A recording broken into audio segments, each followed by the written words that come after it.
अस्सलाम वालेकुम। ये बाबा जी हैं जिनकी मैंने सुबह पोस्ट लगाई तो बहुत सारे दोस्तों ने आके बोला कि जी इनकी वॉल बनवानी है और हमें बताएं।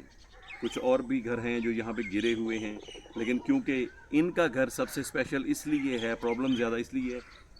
ये आप खंबा देख रहे हैं, इसकी बिल्कुल सामने ये गांव का रास्ता है और वो सामने गांव है। सारे घर वहाँ पे हैं। बाबा जी का ये बिल्कुल स्टार्ट पे घर है। तो जो भी यहाँ से गांव का बंदा गुजरता है उनकी नज़र ये बाबा जी के घर के अंदर पड़ती है।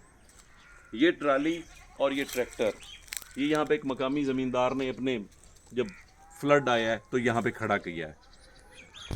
बाबा जी का कुल असासा ये दो तीन गायें हैं।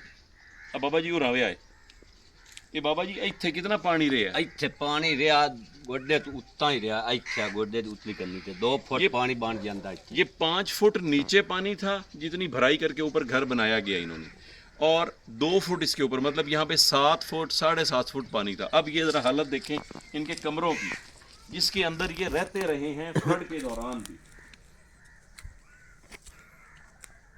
ये देखें, ये पीटर पंप भी उतार के यहाँ रखा हुआ है उसी हमारे जानने वाले ज़मींदार ने, कि यहाँ पे ये हालात हैं। और ये देखें, ये एक पीटर पंप अंदर पड़ा है एक और जानने वाले का, और ये देखें ये पानी के अंदर है, ये सारा वो सेम देखें पीछे, ये इसमें ये भी नीचे हो चुका है। और इनके रहने वाला दूसरा कमरा ये देख सकते हैं आप कि ये पूरा 1.5 फुट उस फर्श से नीचे हो चुका है। इन्होंने मिट्टी डाल के यहाँ पे बंद लगा के वक्त गुजारा है। तो आप खुद सोचें इनकी ज़िंदगी कैसे गुजर रही है, अंदर कोई चीज़ नहीं है।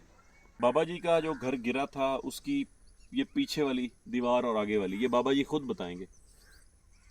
बाबा जी कितना है पिछली साइड कद कितनी लंबी है? 6 फुट काद है मेरी ते लंबाई ਤੇ कितनी है? ਲੰਬਾਈ 80 ਫੁੱਟ ਹੈ ठीक है। ते अगली कद ਅਗਲੀ ਕਾਦ है जी 100 ਤੇ 10 ਫੁੱਟ ते ऊंची कितनी है? ਉੱਚੀ ਨੀਚੀ ਹੈ 8 ਫੁੱਟ 8 फुट। 8 ठीक हो गई, बहुत बहुत शुक्रिया बाबा जी।